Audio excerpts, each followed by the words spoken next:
I'm not going to use the word reach. They didn't reach. He's a good player. Everybody knew the Lions loved Isaac TeSlaa. Not Tesla. TeSlaa is the way in which you want to say it.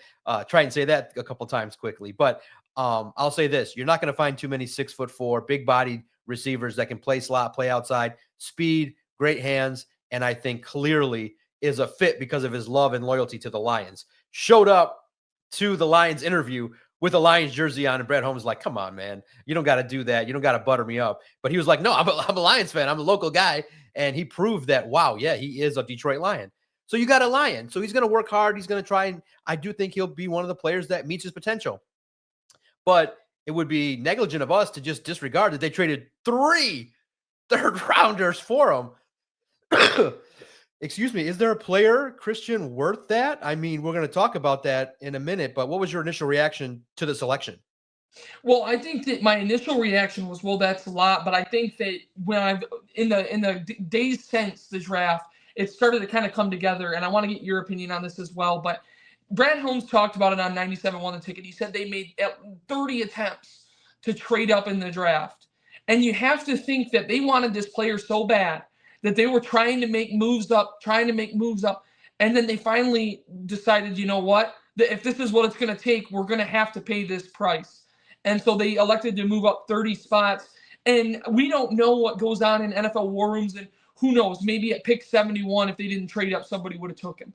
But I get the sense that maybe the Lions, and settled isn't the right word, but you kind of just accept the fact that this is what it's going to take to make a move to get the player that you want. And they really wanted him. So while all the trade charts and all that, and even myself a little bit, think that maybe they overpaid just a touch. If you really feel that conviction about this player and you think that he can fit and you really like him and there's a conviction behind it, then it's hard to fault them for making that move. I don't know, maybe that's just me, but maybe in a year from now, if he only has 4 catches as a rookie, maybe we look back and say, you know what, yeah, they overpaid for that. But at the same time, there's avenues to where he can help the Lions offense right away with his frame and with his speed and his run blocking ability, which I wasn't aware of until I just recently flipped on some of the film and watched him block a little bit. And then all of a sudden you're like, okay, yeah, now I see why the Lions coveted him so much. So did they overpay a little bit in the trade? Yes. But I think some of it is just due to the fact that that's what it was going to take to get the deal done. And the Lions wanted to get the deal done, so they made the move.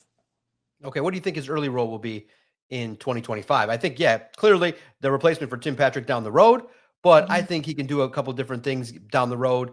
Clearly maybe special teams value early on as well, but somebody that can acclimate, develop in the shadows early in the year while the offense gets going. But, I think that steadily, I do think that he'll find his avenue on this roster to be able to compete down the road, maybe even for a playoff push.